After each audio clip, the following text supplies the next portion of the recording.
Aw, yeah. You're tuned in to another episode of BRB Gamer. This is Hav, and I am not your host today. So why are you here, you might be asking? Well, I'll tell you. I'm here to announce the winner of our very first BRB Gamer Sweepstakes, where one lucky winner will be winning an Ice Blue Retroid Pocket 2. Here with me through the magic of editing is Retro GM. Welcome, Retro. Thank you. So you're going to be picking the winner, as well as packing and shipping the Blue Ice Retroid Pocket 2 to the lucky recipient.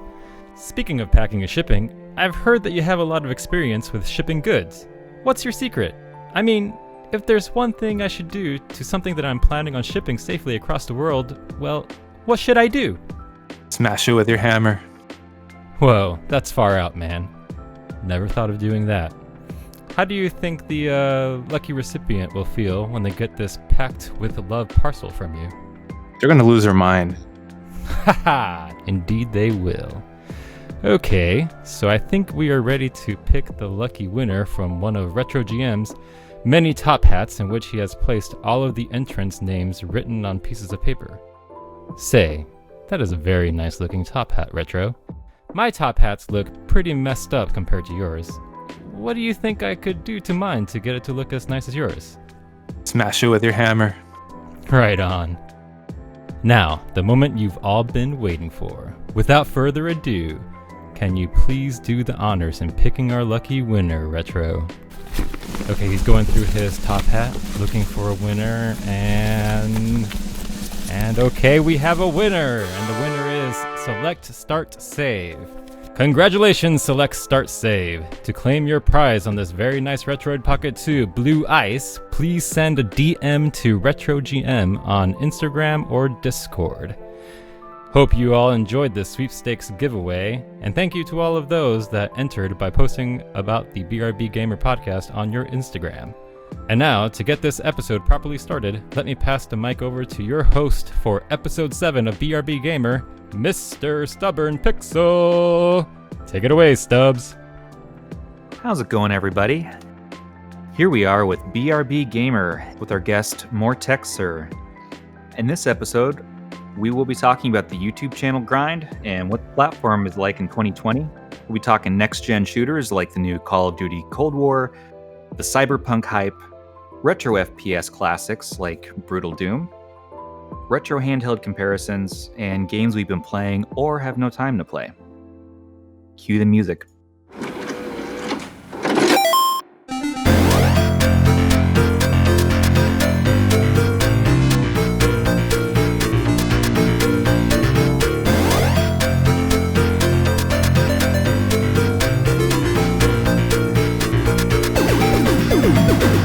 Welcome back to BRB Gamer. I'm your host, Stubborn Pixel. With us today is MoreTechSir, a YouTuber who covers gaming and PC and technology, as well as retro handhelds. We are very welcome and happy to have him here today. MoreTechSir, hello. Hello there. How you doing, guys? Very well. How's it going in your neck of the world? Yeah, it's not too bad. Pretty late over here. I've got my tea and scones, as you guys over there presume every British person likes to eat, and that I am from London, and there's no other part of the world or county I live from. If you can't tell, I'm very sarcastic. We British people like to have a lot of sarcasm in his voices, but yes, guys, I'm really good, and it's great to be here. Well, we're happy to have you. And as always, we have our Nintendo master, Retro GM. Thank you. And finally, our resident hardware engineer, next-gen connoisseur, and mad scientist, our very own Thor. Hey, how's it going? So, I've been following along to your channel during the many months of COVID isolation, and your content always brings a smile to my face. It's great to see you compare the latest Chinese handhelds, teach me how to do involved tasks like flashing firmware, how to score the hottest tech for Black Friday, and your new venture into PC gaming. I'd like to just take a minute and ask you a few questions. Tell us about yourself. Well, I'm born and bred in Britain, UK. I'm from a place called Yorkshire. It's the biggest county in the UK. Even though, as I say, a lot of people think that when you live in the UK, the full UK spectrum is just London. That's why I don't talk with a posh voice, because probably people have never heard this accent before. So, anytime if you don't understand anything I say, just ask again.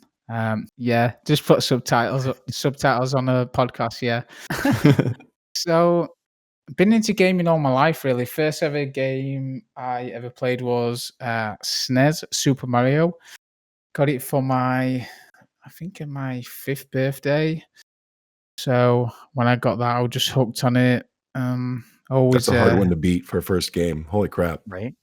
yeah. So I got that, played it non-stop on Christmas Day with my brother, which I'm a twin, but I'm not identical.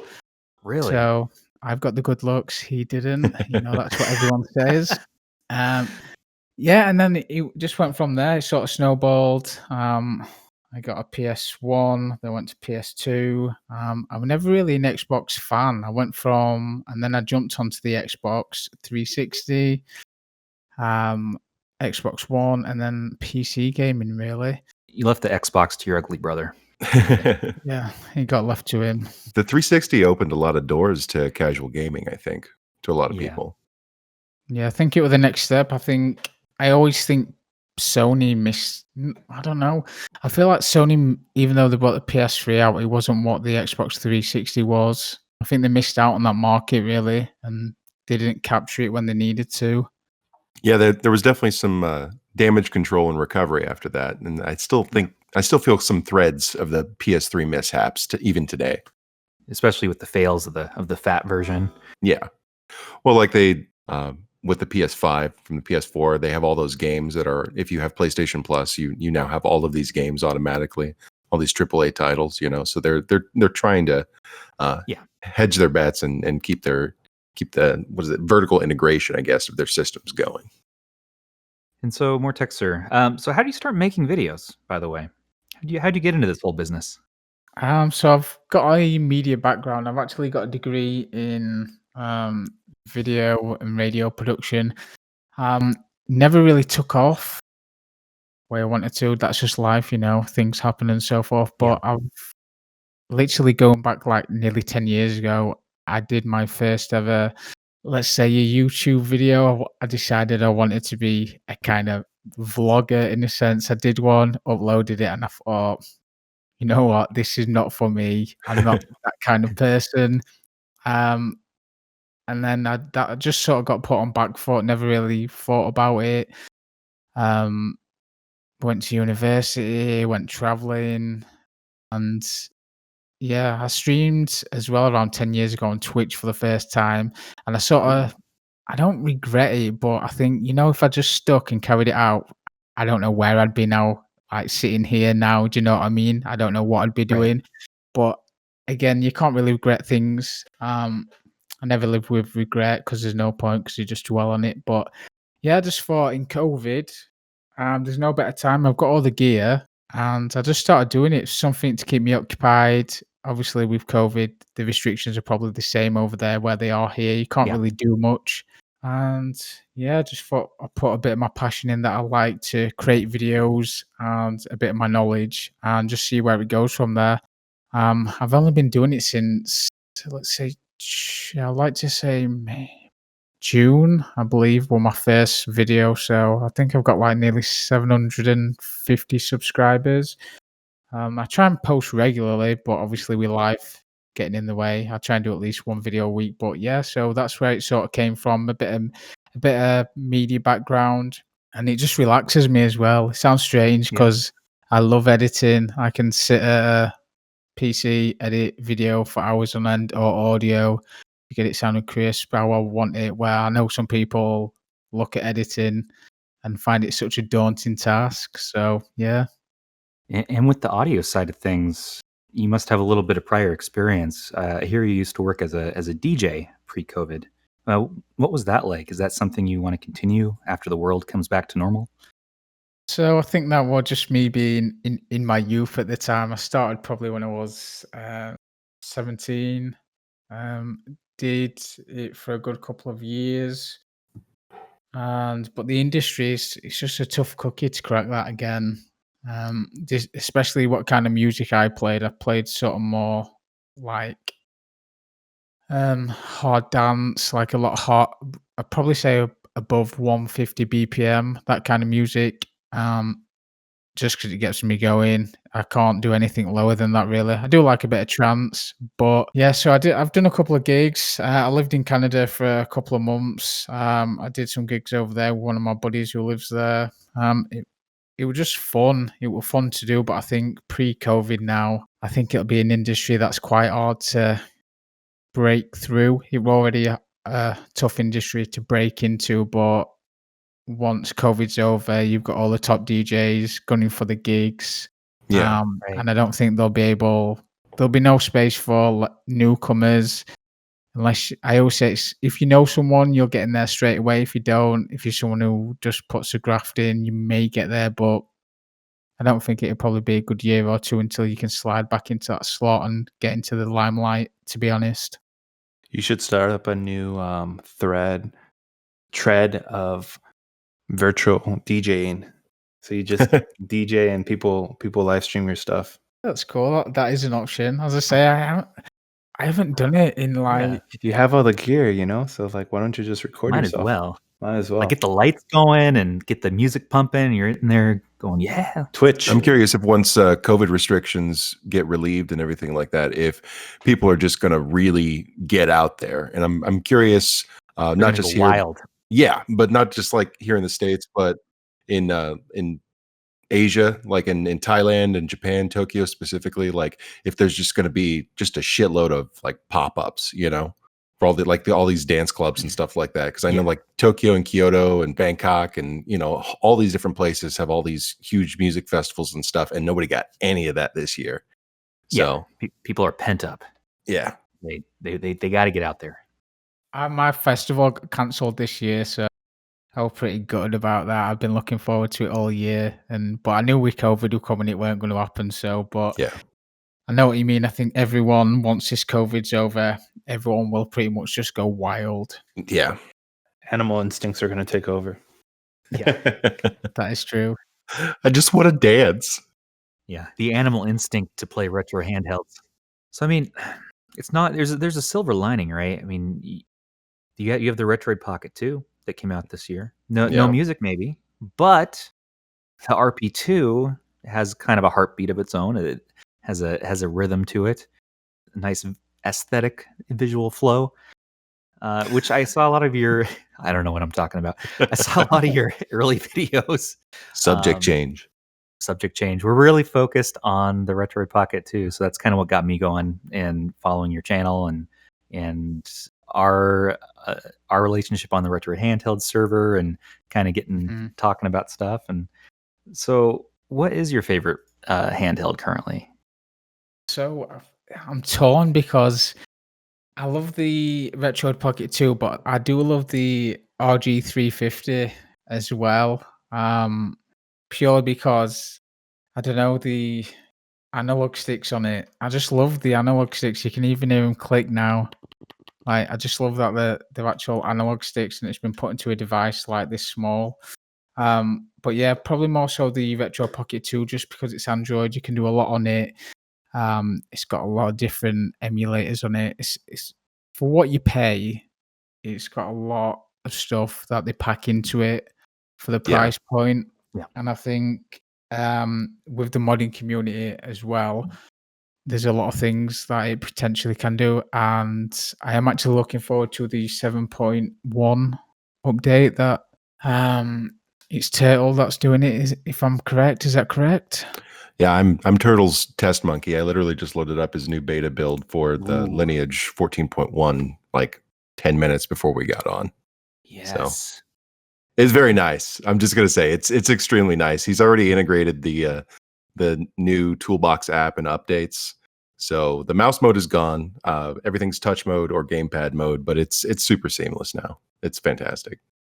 Nice. I'm looking forward to it, to be honest. I'm still running 8.1, but Mhm. I do like it, but I just find more bugs every day in it. Literally just little things that you just think shouldn't be there and then that they are there. But, it's with any new software, there's always going to be bugs found. So Yeah. Well, by the time this cast comes out, I'm sure the Lineage beta will be out publicly. So Yeah, I mean, I hear more and more about it, and I mean, it's nice people are going to have that option. They can go to 6, they can go to 7, they can go to 8. we're going to have a couple different flavors, I think, too, because we already have the ability just to have pure Lineage. You know, you can sideload APKs and stuff. You don't need Google Store because that takes up some of the RAM. So you can just load up your Lineage, and then we're talking about including or not including other things like launchers and maybe the Toolbox app that's kind of up in the air right now. But you know, just so people can have a more pure Android experience with already integrated controls and everything like that. So there's no need to screw around with configurations and stuff. So Please. I don't touch my RP2 because it's just too dang messy. Like I have to tweak this to play that. I have to tweak that, and I just want to play. yeah, this is extremely, this build that's out right now is extremely clean, and I'm not finding any bugs in it at all, personally. So we're going to go to a closed beta here soon enough, and then I'm sure, you know, Choosh will really dig in there and find all the bugs that we didn't find, you know. So Yeah, I know. I would guess, and I'm same as you, Retro. I don't really touch my RP2 as much since I put 8.1 on there because I got to configure the joysticks every time I turn it on. I got to go in there and make sure the dead zones are correct. Otherwise, the left is right and right is left. I'm like, I just put it down. That's I'm like, so I'm just annoying. gonna pick up my Vita or pick up my GPD or even my 350M. it's not ideal, is it? I mean, that's why I go back to the RG350 because that for me is basically just a simple plug and play. You turn it on, pick your launcher, game, good to go. Yep. To where the Retro Pocket 2 seems, it's an amazing device, as I said, but there's just little bugs break things, and it sort of turns you off of using it. Like I've not picked mine up for probably a good couple of weeks now because I'll go to launch something and I'll break something else, and then I'll spend about 20 minutes sorting that out, and then after that I've either got no time because I've only got a limited time to play anyway, and then I'll just be like, I'm not bothered. I'll just move on and do something else. So that's why I like it, because it's easy to pick up and good to go. But when you have to try and fix things in it, then it sort of defeats the object of picking it up and playing it. yeah, for sure. And Completely. that's one of the things that we're working on with Lineage for sure. I see a lot of questions in all these different discords around Retroid handhelds about the 350 versus the RP2, and what it seems to kind of boil down to is RP2 has more features, but it's missing a couple that you might want, right? Yeah. And it's the Android system, so you can get all sorts of Android apps and stuff. And the 350 is pick up and go, you know. Yeah. So what you want to do? There's a big trade-off there. Yeah. And I mean, you can load RetroArch on the 350. Yeah. You can plug in a Wi-Fi dongle and get yourself up and running for like cloud saves and all that. But that's another accessory you got to plug in and carry with you. And so I don't know. There's definitely a trade-off there, and I can see why you prefer the 350, just pick up and go, or the RP2 if you want to fiddle. You gotta fiddle. You gotta mess with it a little bit. I think we can all agree, though, that we got to have those clickable L3, R3 sticks. Yeah, that's the whatever comes next from Retro. They gotta do that. We got to do that. I actually got a comment on one of my YouTube videos, and he's like, "Why do you always go on about the analog sticks on the RG350?" And I was like, "Because It feels good. they're so good, and that's what every handheld should have." Like, I Yeah, was a bit disappointed when it was a digital stick and the way it feels. I mean, even if we could just get rid of that digital stick and just have a normal analog feel. that's one of the mods that we're working on right now, actually. So, but I look forward to it, to be honest. It's just, I don't know, it doesn't feel right when you, for a handheld to have on it. I don't know if you guys agree. It just doesn't sit right with me. Well, just not it not being an analog stick at all. It is just a pure digital stick. That's not enough, guys. It's not there yet. And when the RP3 comes out, whenever it does, They're taking all the feedback that we've been giving them for the holiday giveaway. So we really hope that they listen to that and make those L3R3 sticks clickable and make it much more Switch like. Yeah. Well, the company that makes the sticks, K Silver, they have clickable versions, so it shouldn't be too hard to integrate. That'll be really good. So again, MoreTechSir, what about games? Like if you're going to pick up a handheld 350 or the RP2, whatever it is, what game are you currently trying to work your way through? Ooh. So I like playing Doom, but I like playing the Project Brutality mod just because you can do executions on it, which is I love just that. makes it so much more enjoyable. So that, and I've been playing some Escape to Monkey Island 2 as well. I used to play that as Nice. a Mhm. kid, and I thought, you know what, I'll just pick it back up. But it gets me Yeah. so frustrated sometimes when you get a puzzle and I can't do it, and I'm sat there for like 10, 15 minutes, and I'm thinking, I can just go on the internet and find it, but back in the day, I could never do this, and I just sit there and do it as long as I could. So I'm like, I'm not going to do that. I'm just going to figure it out, and then if I can't, I'll just turn it off and move on to something else. It's a personal challenge. I like that. And you have two games on the opposite end of the spectrum. You've one, this is just raw, brutal violence. Yeah, Fantastic. that ultraviolet. Ultra violence. Another one that's equally, can be frustrating, but it's nice and chill. You can take your time, figure out the puzzles. Like, I think that's what I enjoy about the handle. Like, I listened to your guys' the first podcast the other day, which I really enjoyed. You guys were saying that, like myself as well. Now I don't get enough time to play games. Like, I can't remember the last game I completed, and it's like I buy new games and I just can't complete it, or I'll get really into a game and put like 5-6 hours in, and then that's it for about 2 years. Um, So with these devices, it's so good because back in the day, 16-bit games would just pick up and play. You didn't have no story, intense story, no cutscenes, anything like that. If you had a cutscene, it was like 2 seconds of a bit of writing that made no sense. So yeah, I guess that's why I do like playing with the handhelds a lot more than I'd say current generation games. And I really just play multiplayer if I'm playing on the PC this day and age to be with my buddies. So Yeah, my PC is definitely relegated to like Final Fantasy 14 and like Killing Floor 2. That's just about it as of late. yeah, I do love that game, Killing Floor 2. Yeah.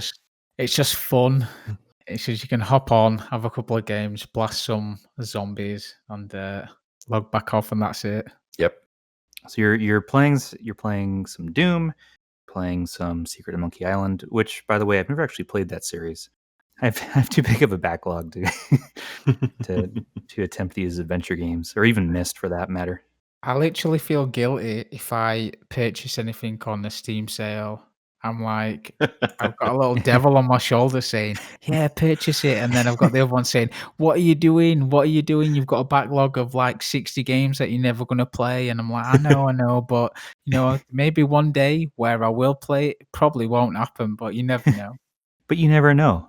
Just today, I was on one of those bundle websites. They're offering some really good deals. Like you get like 13 games for $1, and as a little incentive, they're like, "Do you want to add for $1 more? Do you want to add 2 mystery games where you get a random that you'll never play? A loot crate?" I'm like, "Oh yes!" So I go back and add like 5 of those to my cart, and I'm like, "Okay, cool. I've never played this game. I never will play it." But I'm like, "Oh, what's this one? Oh, sweet." That little dopamine hit you get. And you're like, It's okay. like modern Beanie Babies, Right. It's too addictive. And I haven't even picked up Steam in probably a month or so of actually playing anything. So, but hey, it's there. My buddies keep suckering me into buying like indie multiplayer games, and then we play it for like 6 hours and then they move on. So I've probably spent $140 or $150 this year alone on indie games on Steam, like Raft, right? Ooh, yeah. Yeah, We played through it. It's in still an ultra beta, right? And so the game's not complete.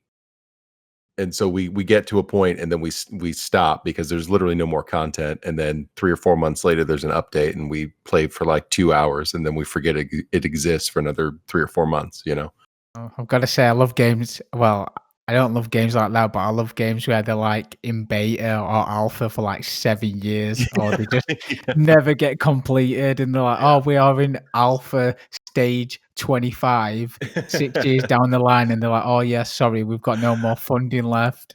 Rust and Daisy and all those games. So, speaking of some more modern games, what's your thoughts on the new Call of Duty Cold War? You mentioned you were playing that recently. I've got a love-hate relationship for that game. Literally, as Go you can on. tell by my voice. I don't know. So the last Call of Duty game I actually played before I started playing on the PC was Call of Duty Modern Warfare 2 on the Xbox 360. So that's probably going back like 10 years, I believe, if Yeah. I'm right.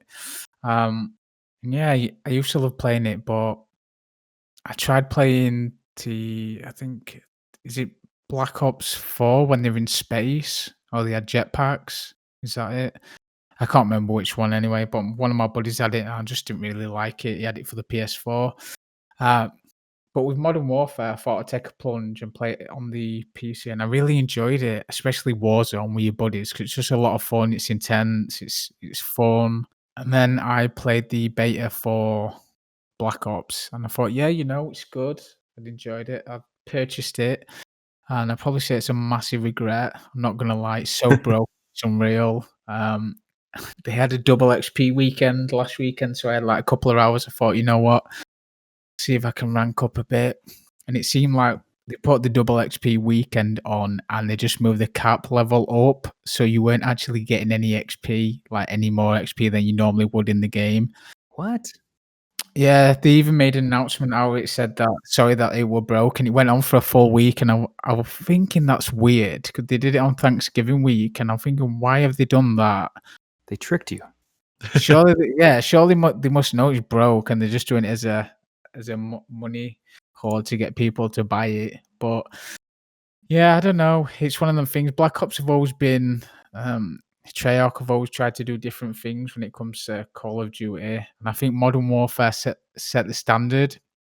But due to COVID, I know they've had a time schedule to push it out, Right. and I just think that's hindered the actual game itself.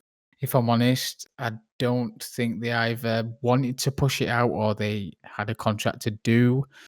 I think Yeah, any time constraint. any developer would love to push the game back to make it spot on, but when you got to meet deadlines, look, for example, Cyberpunk. If that flops now, I'm not saying it will, but if that flops or if it doesn't meet people's expectations, then you can't really moan at it because they've delayed it 2 or 3 times. I just saw an article how Cyberpunk has a 43 point something gigabyte day one update. That's exciting. Rip my bandwidth. After all that waiting for that game, and then you get home, or you don't have to go home, you just download it. Then you have to, on the day of, download even more stuff. I'm just worried about it. I'm pretty sure it's going to end up having like 100 gigabyte install on modern consoles, and I'm like, I just transferred all my PS4 stuff, and I'm out of space. Oh, wait a minute, PS5, I can't put an NVMe drive in it yet. Yep. Damn it. And you can't really put external storage into it yet. I did that, and the PS5 wouldn't start up again. Well, I think the way it works is you can download stuff to the drives, right? But in order for the games to get played, you have to like delete something off the main drive, and it will transfer it over to the main drive on the PS5. I think that's how that works. I see. Okay. Yeah, I just popped in my PS4 external drive, and it worked. I ran games off of it. But when I went to reboot the PS5, it just said, nope, not doing it. And I thought I bricked the console. Turns out there's power issues. Like the PS5 is not supplying the right voltage to external drives yet. It's a bug they need to fix. Was it like a little passport, or was it like a powered drive? It was a little passport Yeah. drive. So it powers off the PS5, but I guess this is 2020, and that technology has been around for 15 years. So it's a little silly. There's some bugs to work out there, just like I feel like there are probably on Call of Duty still, and I'm sure on Cyberpunk. Oh yeah, I'm super excited. I pre-ordered Cyberpunk months ago, and it's going to be one of the last games I ever pre-order for sure. Yeah. And I'm sitting here that, you hear these sensationalist articles and there's so much hype around this game. Right.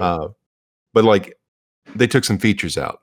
Okay, that's their prerogative. They're the game designers, right? And then there's a delay, and then there's another delay. And then they take some more features out and you're like, what is this going to end up? How is this going to go? There's just so much hype around it. How are we going to get past this? How can anything live up to that? I don't know. I think people are going to be let down no matter what for one reason or another. Oh, they'll find something to bitch about. Yeah, even if it's amazing. When it gets delayed like this, people set their expectations. I wouldn't say too high, but they want something that's all singing and dancing. And any game, no matter what it is, will have limitations. And if they don't have that, I don't know, that mode or game aspect that they were looking forward to in it, they will just slay it straight away, no matter what.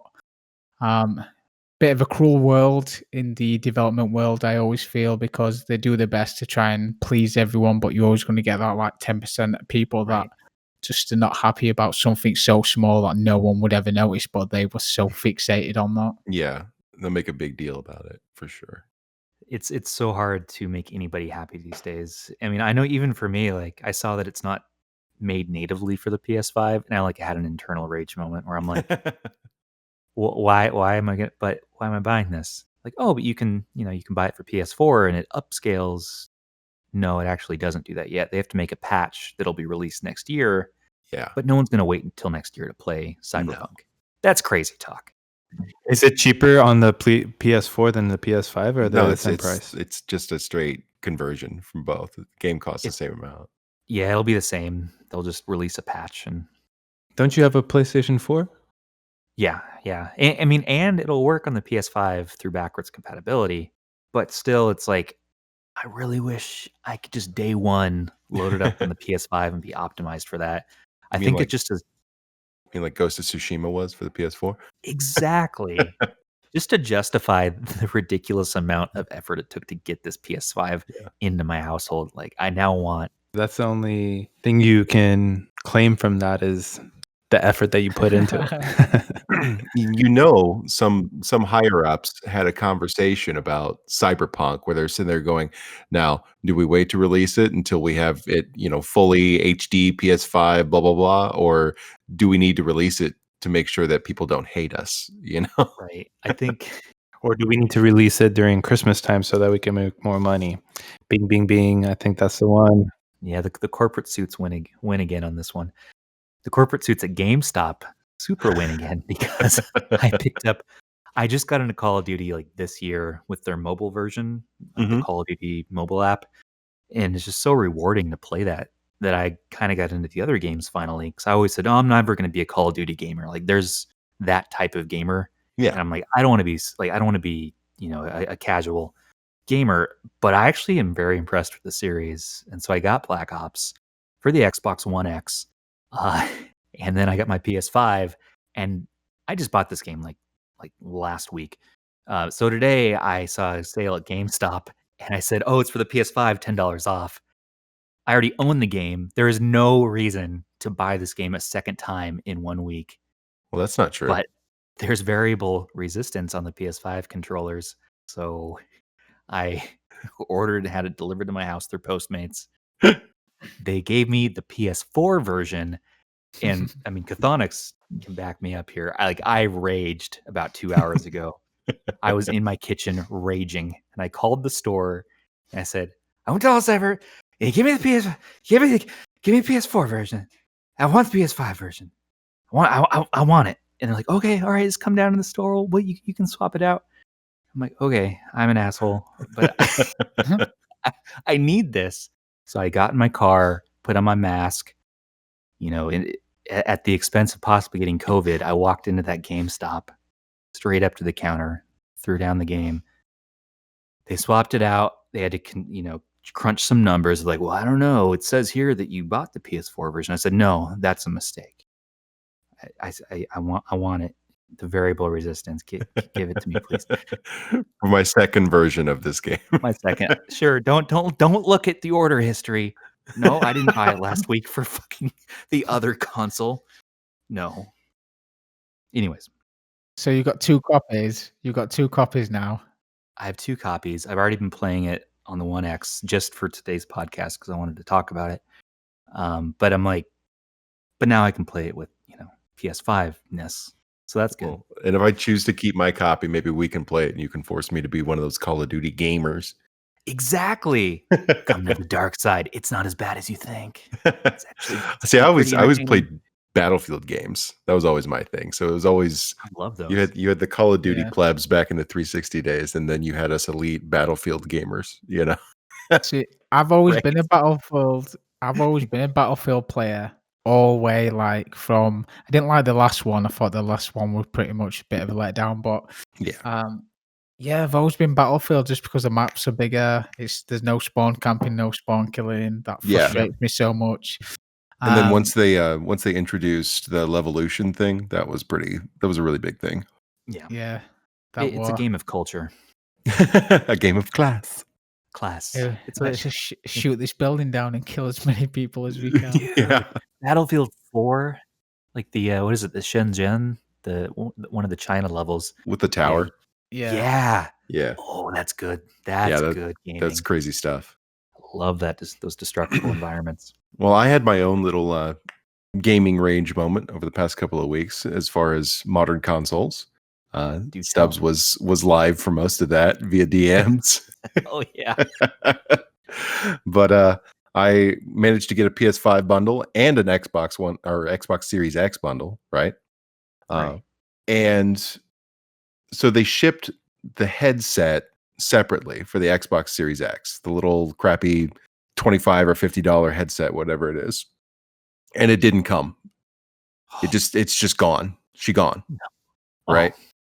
And it said delivered. It wasn't delivered. And I was just having a stroke with FedEx about the whole thing because I've got $1,800 in consoles on the way to my house. Right. Mhm.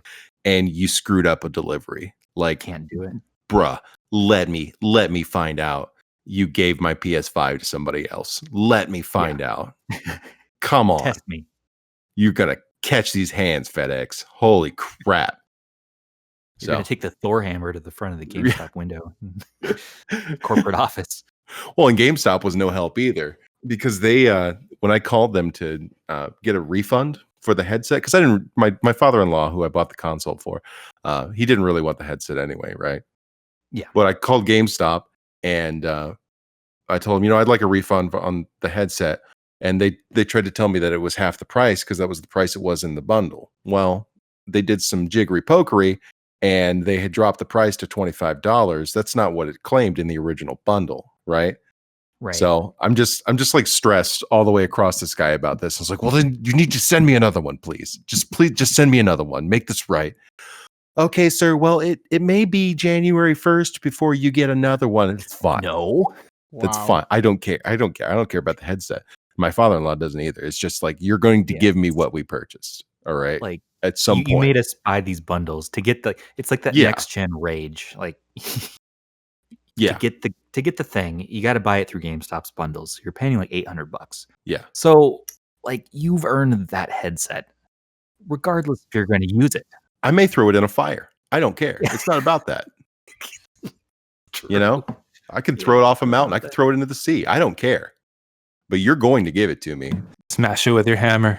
Yes, smash it with my hammer. I'll go put it on my anvil and smash it to 1,000 pieces and put it on YouTube. You know what you should do when the FedEx guy delivers it or gets it to you? Just stand outside and go, "Thank you." Smash it with a hammer and watch his face. Just hand the package off and then just heave it into my pool. Right, just full. Kobe, yeet. Just.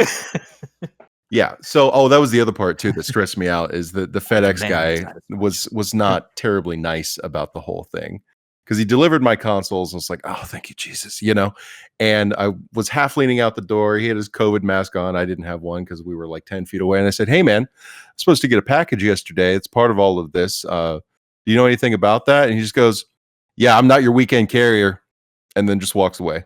Wow. Like, oh, okay. Well, I'll just go F myself then. Fantastic. Thank you. So yeah, I mean, he was probably like standing there like, do I steal this guy's Xbox? Do I not? He's probably Oh, stole and it. you know they know what those Yeah. packages are. They- You know. They know, like, it's a 50, honestly, like a 50-50 chance, I think, with every delivery, whether your next-gen Yeah. system is going to get stolen by FedEx. It seems to be the trend. Yeah. So it was a whole thing, and everything's kind of worked out. I'm just waiting on a stupid headset. So I feel like that. You guys seen Blade 2? Have you? Yeah. Yeah. So you know when he's all beaten up, and then he falls down in the pool of blood and like arises refreshed, right? Yeah. I redid my whole entertainment center for the next gen stuff, and I feel refreshed. I've got my Quest 2, I've got my PS5, everything's redone, and I'm just like, now I can game when I have the time. When that time comes, if and when it ever comes. Right. And if Ryan was here, now is when he would pipe in about the Quest 2 and Population he 1 would. and how amazing Battle Royale is on Oculus. I'll never have that because I don't even know if I'm going to purchase the new next gen consoles. I don't know because I've got a PC. So You should have seen the DM drama between Stubbs and myself on this Discord and in our DMs itself about we're not buying next gen consoles. We're not doing that shit. And then Crazy. the moment they were available, we're DMing the shit out of each other and tagging each other saying it's available, it's available, it's available, it's available. And he had Chthonics and him slamming F5 on GameStop and Walmart at one point. In incognito mode as well. Yeah. So we can multiple sessions. Yeah. And we both got him. And then a couple days later, he's like, hey, the Series X is up. I was like, oh shit, I got to get that for my father-in-law. So we just spent a horrendous amount of time trying to get these consoles. And I think at one point, Stubbs, weren't you like, I'm going to give up now. It's just not happening. Yeah, I had given up. It's never happening. And then, yeah, GameStop, which they trickle out their supply. So it gives you a fighting chance. And it's the bundles. So like people aren't going to. Yeah, you got to blow $900 minimum. Yeah, there's a little hesitation there. So you got to have no hesitation. You already know you're getting it. Fuck it. I don't need 2 PS5 cameras, but I have them now. Yes, you do. I do. I don't need Xbox Game Pass for 2.5 years, but guess what? I have that now too. Yeah, I still have the digital code for my Xbox Game Pass. I lit it up on my Xbox One that my father-in-law gave me. And it's like, oh, you want 3 months for $1? Yes, please. And so I took the 3 months and I have the 3-month game code. And I'm like, I'm just going to sit on this code for like 3 years, I think. You can stack those up to 36 months. Yeah, but I mean, I'm going to wait for them to add like 20 games to Game Pass, right? You know? I'm actually selling my Series S. I haven't opened it yet. It's not even here yet, but I'm not going to open it. Did you get a Series X? Well, no, I want one. I really am happy with my One X games. And the Series S does not do any of the One X's enhancements. It ditches that and it goes back to the Xbox One versions and attempts to upscale those. Yeah, good. I've had a few bugs with the PS5 backwards compatibility. I don't know about you, but a few games have crashed. I've got some graphical glitches here and there. I haven't had any in-game stuff, but I had a bit of a time getting everything transferred over. do you feel like the next gen consoles have been rushed? I feel like the software's been rushed. Yes, yeah. I think the console itself is super solid, but we're definitely Yeah. on some kind of beta release of the firmware. Yeah, the Yeah. firmware is not stable yet. I think the Xbox is probably a little more stable. I haven't actually played any of the next gen Xbox consoles yet. From what I hear, that's a little more stable. I haven't had any massive crashes. I've just had some situations where it seems to freeze up, and then Yeah. I slam the cancel button, and then finally it comes out of it, and I'm like, "What are you still doing? Are you still transferring stuff? What are you doing?" And it's like, What's going on? "What the fuck are you talking about? I'm not doing anything. I'm waiting for you to tell me what to do." You know? And you have all these fancy games and hardware, but at the end of the day, Astro's Playroom, the tech demo that comes with the PS5, that's all I keep going back to. That game is a delight. Like that's the Why- reason to buy a Why is PS5. it so good? It's just a little nostalgic collectathon that is literally built to be a tech demo for the new controller, and I'm like, I love this game. When are they making another one? But You know? there's a gotcha machine inside the game. Yeah. You collect all the old school PS1 era stuff Yeah, and trophies and stuff. Yeah, PSPs and they call them you- artifacts. artifacts, and you keep pulling the lever on the gotcha machine from the coins you get from the different levels, and it's just never ending. Like my gotcha machine in the game ran out of balls eventually Yeah, for me. right. I spent so much money on it. I have almost 100% of the game. I just got to find a couple more trophies to get platinum. I I've haven't never done that. completed the speed runs yet. That's a whole thing. Dude, speed runs. Oh my god. Yeah, There's one where the monkey is crawling up the wall and you gotta like flick the controller left to right really, really fast. So you look ridiculous and you're sweating profusely. Like, come on, get up the wall, and you got to get up there in 19 seconds because that's the world record. Is 19 seconds. Jeez. You know, a dude has 18 seconds. Who's in first place? And I was struggling to get below 50 seconds just on the beach run thing, and I saw people that had like 32 seconds and stuff. How are you doing this? I have wizards. No it's crazy wizards. I did get to 1600th place though on the on the jungle climb. Congratulations! Because I watched a speedrun Top video. 2K. I know, right? I was like, oh, why do I need to prove myself to these internet? But it's fun. I always find it weird, like when you see the like high score of any game, and you think, how the hell have they got that high score that time? And you're literally there sweating, you're dripping with sweat trying to get the top score, and you're like, no, it's never going to happen. I think we've covered this topic before. They don't have children. That is true. That is true. It's true. I actually feel kind of bad right now because I know my dog vanished during the podcast, right? Yeah. Like I see her head pop around the corner every 20 minutes or so to see if I'm still doing stuff because she really wants to watch Christmas movies.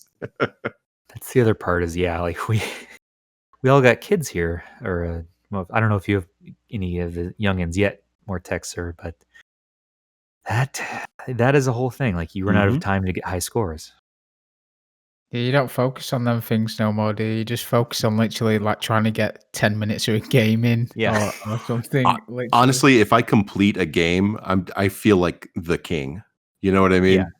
Like if I actually finish anything, even just a little, a little 16-bit game on my RP2 or something like that. If I actually get to the end of Super Mario, Brothers 3, I'm like, I fucking rock. I get my jollies from talking about games more than playing them nowadays. Back in the day when we used to play games, some good times. Good times. Oh, that was so nice. Well, I have definitely been inundated with new tech personally.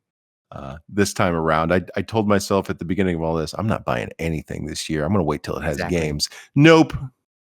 New PS5. I've got a Xbox One that I inherited that I managed to get RetroArch on in retail. That's a whole thing. Load times are crap though for that stuff. I'm not quite sure. And there's a 16 gigabyte limit for the app, so you can't add more than 16 gigabytes of ROMs. Yeah, unless you're in dev mode. So for the RetroArch retail, 16 gigs is the limit. Yeah. That's rough, man. I almost might stick to the PS3 or the PS4 as your emulation station. Yeah, I've got my PS4 sitting on a shelf now, and it's just waiting for new firmware, for new life. I'm waiting for the Switch to get hacked. The Switch Lite. Yeah, that hasn't gotten hacked yet, right? Because the Executor all got arrested. Are you serious? The dude got arrested? Yeah, the TX guys, they all got arrested. What? For hacking a Nintendo product? Well, there was that, and there was like some fraud and embezzlement charges as well. Oh, jeez. Maybe not embezzlement. It was something financial. They all got hooked up, and then somebody reverse engineered their firmware. Oh, wow. Yeah, so it's a whole thing. That's ongoing. I'll just use my Switch Lite for Mario then. But yeah, I got a Quest 2 as well. I know, Stubbs, you got a Quest 2. Got the Quest 2. Really enjoying Population 1. Chthonics mentioned that Myst was coming out for it. I was just like, oh my god, my life is complete. Myst is coming out for it? Yeah, Myst is coming out for the Quest 2. Like the original Myst, but in VR. Played time on that game when it came out for the PS1. Well, I had it on the PS1. I had it on like a triple disc. I got Broken Sword, Mist, Ooh. and then something else with it. I can't remember the other game, but yeah, I spent many of hours on that game. Yeah. I can't get past the first puzzle. I give up on that. I like those. Like I was saying, those style of games are just really hard for me. Well, I'm sitting here hoping that it sells well enough that they make the sequels for the Quest 2. Well, we all got to get together and do some Quest 2 gaming. It's a whole. They finally fixed the screen door. Oh, it's a phenomenal device. I can't Yeah. believe the quality upgrade. I took down my Vive sensors, right, because of it. And I had previously purchased the wireless pack, everything like that. I took the WiDi card out of my PC yesterday and installed a new 5-port USB hub in the PCI slot, so there wasn't nothing there, you know. But the Vive's it, or not the Vive. The Quest 2 is it. Yeah, You know. Its streaming is okay for you. The Oh streaming's yeah, pretty I well. haven't had any problems with it whatsoever. Have you tried Beat Saber through streaming? Oh yeah, yeah. Really? I haven't actually purchased anything other than virtual desktop for the Quest 2 right now. Yeah. So you're running your Steam library. Yes, I'm running my Steam library through virtual desktop. It works flawlessly over Wi-Fi, and thanks to Ryan, actually, I managed to make it so my surround sound system gets used as the audio device, and so I can blare Beat Saber music while using the Quest 2, and everything is perfectly synchronized. It's not, you know, I'm not slashing and then hearing the noise half a second later or anything like that. Everything's perfectly synced. Living the dream. I got so sweaty yesterday with Pistol Whip that I had to take a shower. You know what I mean? That's awesome. Because that game is intense. Yes, it is. Yeah, that and O-Shape's pretty intense too, in a different way. I heard Uriah talking about the climb, and I looked into him like, well, this looks really extreme, but I may have to play it eventually anyway. You guys got to get Population 1. Like, I've never really enjoyed Battle Royale games a ton, but this one, so good because you're climbing up buildings, and you pull your arms out and you can just float around the level, and it's paraglide with your arms, and it sounds like a lot of fun. It is ridiculously fun. Highly recommend. So more tech. What's on the horizon for your channel, bud? It feels only like yesterday since I started it. So I'm looking to do a branch out, a lot more reviews, different products, like a lot more, I'd say, accessories for like PC gaming accessories, PC builds, but I still want to focus on retro handhelds because that's where my heart is. So focusing on any new updates that come out on the Retro Pocket 2. When the Retro Pocket 3 comes out, I'll be all over that like a rash. Other devices that sort of come out. I've not really been that too fussed about the RG350 and any of their new devices because I don't know if you guys felt, but I just felt the models from the RG350 up to now, they just didn't really do anything new. They just seemed to like put a new case on it, change the layout. Didn't they lower the screen resolution in the 351 as well? Yeah, I just felt for me it was sort of like a cop out and a bit of a money maker to make more money. So they could just get a better device in the works instead of just spending time and waiting for it. Because I don't know, for me, it just that's what it seemed really. So that's why I haven't really gone any further with it. I'd like the RG350, the new is it RG351P? Is that the latest version?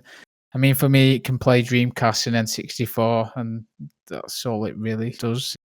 We live in the future. Yeah, not like the old days. I always say sometimes, back when we grew up as kids, playing video games was some of the best times because you had time to play games. Now we don't, and now people don't cherish like them little things in games that a lot of people do or don't see. Like someone might have spent hours and hours and hours just to get like a couple of shades right on the somewhere, but they're oblivious to it. But back in the day, you'd be like, "Oh, look at that! It looks so good. Have you seen them graphics? 16-bit graphics." And the character doesn't even look like it's supposed to, or it just looks like a piece of clay or blob on a screen. Yeah, or you get those feelings playing FF7 for the first time, so they're going, "It's just not gonna get better than this," you know? It's Yeah. hard to top that, even though graphics are just mind blowing these days. Yeah. I don't know if anybody can actually be surprised anymore. Like they I'm get still surprised when I iteratively. load up God of War. Holy Yeah, crap. yeah. What was I surprised by recently? I was actually like NBA, one of the NBA games, Hmm. the new gen ones. I'm like, that looks like they're just at the game. Now, mind you, I don't like sports games really, but I'm like, damn, those are good looking graphics. We've gone too far. Like this is uncanny valley. You can really see the sweat flying off Yeah, of. you can see like all the little droplets. Like I can smell Kobe from here. I do really want to see what it'll be like in the next 10 years, though. That'll be some interesting next decade to see what tech's going to be out. As far as tech refinements go, and I'm not going to go too deep into the engineering thing, we're kind of limited with the current state of the transistor. So we're going to keep seeing more efficient processing units coming out, but not a huge increase in architecture until we get quantum. And so we're kind of going to be in a refinement stage for the next probably decade or decade and a half. And so I guess my current example right now, the best example would be the Quest 2. These things are just going to keep getting refined and refined and refined. And as long as they listen to people, as long as they sit here and say, you know, people love this feature, but this could be changed. And if it's a hardware limitation, then they'll fix it in the next iteration. But if it's a software issue, then they'll fix it in the next update, which is how it should be. But it's a matter of end user experience versus pricing right now. I think with so many things. VR has been out of reach for so many people for so long. I mean, I'm sure you guys have all seen the super cheap VR PC builds, that get touted on YouTube. And you don't need it anymore. You just don't. I think that's where we're going to keep going is farther away from modular PCs and things like that into single board stuff. More and more and more and more and more. Yeah, and it feels good just to have the VR tech just all built in one. Same reason why it feels good to have a handheld. Like I don't want to stream from my PC to my RP2. Like I'm gonna play PC games. Yeah. On my PC, RP2 games on the RP2. And I know I keep haranguing on the Quest 2, but what they've done with the controllers as well is freaking magic because it runs off a AA battery, and apparently it lasts for months. Whereas before with my Vive, it was just, I'd get less out of it because the controller batteries would die so fast. Yeah. So I remember those days in the Vive, the glory days. those were nice weighty controllers for Beat Saber, though. They were. My only caveat of playing Beat Saber on the Quest is the controllers are very, very lightweight. I could feel them just flying out of my hand if I didn't pay very close attention to my body. I get the gamer sweats within the palms, so they feel very slick. So I'm trying to figure out some kind of solution for that. Get the Wii straps. Yeah, get the Wii straps. There you go. And the rubberized case. Yeah, I think that's what I'm going to go for is the rubberized case. Just stick it in the Wii case. Just cram it in, even if it doesn't fit. Just like tape it on. Just shove it in there. Retro, I love you and your pop-ins. That's the only thing I got. I don't know any of this stuff. We're talking a lot of next gen stuff today. We are. We'll do more retro next time. I like hearing it. You guys are informing me of what you don't want. It's beautiful, but it's all stress. We know we have an illness. We know we have a next gen illness. Like it is an illness. Don't catch it. It's healthier and cheaper than a drug addiction, so whatever. That's true. That's true. And the payoff is beautiful graphics, and well, in the case of the RP2, a thriving community of fun people as well. Yeah. Yeah. it's true. come That's from. the I'm truth. more, Yeah. I'm more social than I've been all year because of the Retroid Handhelds Discord. Yeah, that's true. Isolation will get you. Like it'll get you. The psychology during isolation this year is crazy. And that's probably why there's such a fervor for the next gen stuff. People just want something. Yeah. Like they don't even care. They want something and they don't want to spend next gen prices necessarily. When you Right. can pick up something that'll play literally thousands of games, thousands of AAA games that are just older for under $100, Stories that last 100+ Yeah. hours. then you're definitely more apt to do that than blowing $900 on a GameStop bundle. Yeah. It's ridiculous. Like We just have a sickness. That's all. I'll send you some scones over to try and cure it for you guys. Yay! I'm down with the sickness. Because you want some scones. That sounds tasty. Thank you. Send me some Tesco ready meals too. You actually know. I need to know why you know Tesco ready meals now. Please explain that, because no one that I've ever known from the other side of the ocean knows what Tesco ready meals are. So I have a bunch of friends in the Air Force that live over there that tell me about everything, and I have them send me stuff, and that's one of the things they refuse to try. I used to live in London a long ass time ago, and so I've been in Tesco a few times, but I don't think I ever tried the ready meals. yeah, they're not really up to much. I won't really recommend them. No. You're better off just buying a loaf of bread. That's it. Yeah.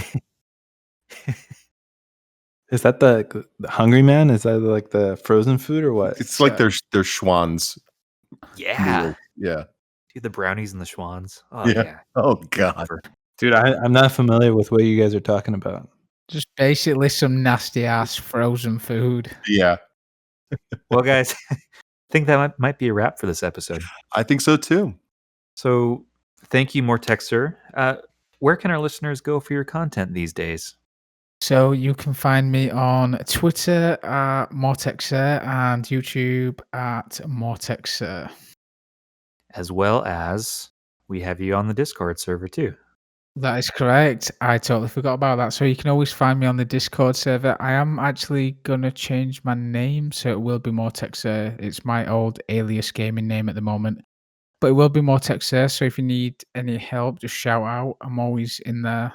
Not as much lately, but I am always about. So if you need anything, just drop me a DM.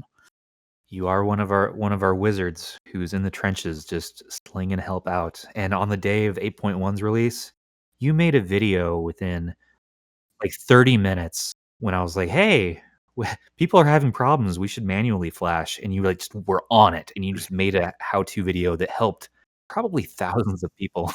Yeah. I actually did that video like 3 times, because first time my audio didn't work because I recorded it with no audio. And then the no. second time, the video was corrupt. Oh, crap. So I did it the third time and I'm like, oh my God, I just want to get this out. And then in the end, it all worked out. But yeah, so it was a bit of a struggle, but I'm glad I can help everyone out anyway. Yeah, it was awesome. We appreciate you in the community, and can't wait to watch more of your videos. And thanks everybody for joining us tonight. So No problem. It's been a pleasure. and with that, I am Stubborn Pixel. Thor? Retro. And I'm MoreTechSir. And we will see you guys next time. Later, gamers.